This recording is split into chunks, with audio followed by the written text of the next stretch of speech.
Voila! Guwapang. Oh, relax. Ako lang ito. So, for tonight's video, tita, busy ang auntie nyo kasi nga mag-travel kami tomorrow. So, pakita ko sa inyo ha. So, dito na side, nagaluto ako ng chicken, sweet and sour, para kay Lola yan. Dito naman na side, nagaluto ako ng sabaw para sa amin na dinner. Kay gutom na nga. Galing kami ng party, tita, pero sa sobrang lamig, tsaka medyo dami ko na napuntahan, kailangan ko ng sabaw.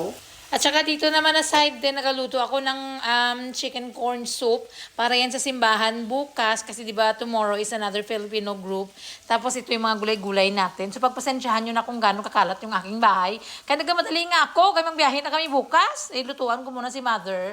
Tsaka ito yung aking yung mga bok choy. Ito yung isabaw natin, lagyan natin dyan para may ulam tayo ngayon. Sige na. Dali, open mouth. Magkain muna tayo, tita. We are so rich. Rich with gulay. Dali, para matambok tayo. Oh. Gwapa tayo sa mga filter. Ano, dali. Sarap. Okay, tapos na siya. So ngayon, tita, dito na naman tayo sa ating corn soup. Lagyan natin ng shred na chicken. Okay, perfect. Mamaya na natin yan siya tilokin. Tilokin. Pagkatapos yan, of course, ukay-ukayin mo siya. So, bukas na natin siya lagyan ng, tita, cabbage, yung repolyo, balahaw. O, para ngayon ready na yung kanyang, broth with the corn, na yan dyan cream corn. Tapos, lagyan natin ng itlog bukas. Tinira ko na naman ito, tita, para sa pasta natin. Ginggisa ko muna yung karne, lagyan ko na maraming mushrooms. Tapos, meron na tayo ditong ganyan. O, ready na din yan. Lagyan na lang natin ng sauce. Oh, perfect! Luto na tita yung ating pasta. Tapos yan. So, ang next natin na titirahin is yung humba. Kung ganito siguro ito kaganda, no? Ay, araw-araw siguro ako magpasyal-pasyal somewhere.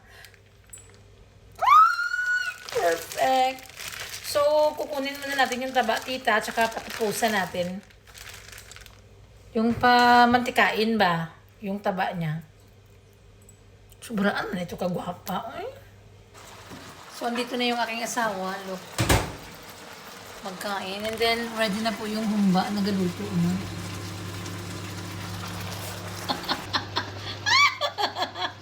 And then, go! So, i-add na natin yung mga tambok. Tita na yung pinapapusa natin kanina.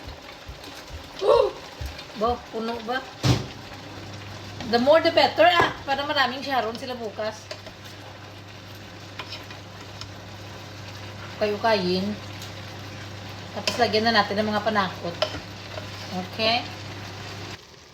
Medyo gamay yung ating kalahati. Kaya palitan natin ng malaki-laki. Ayan. Ay, shoot. Ayan, gamay.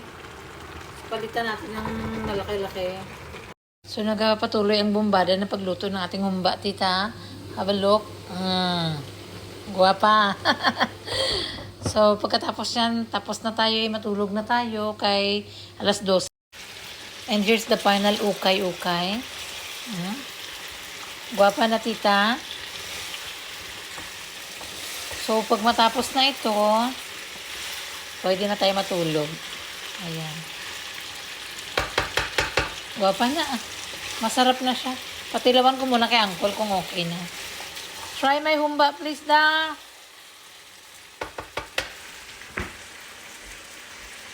Ito na, Your Honor. Have to taste it. It's so delicious cooking, huh?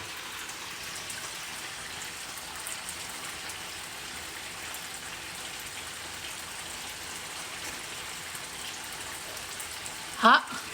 Hot. How is it? Not bad. Perfect. Ready now? Okay, ready na daw, tita. So, tita, naka-impake na ako. Ready na yung mga gamit ng mga bata. Magsimba kami tomorrow morning.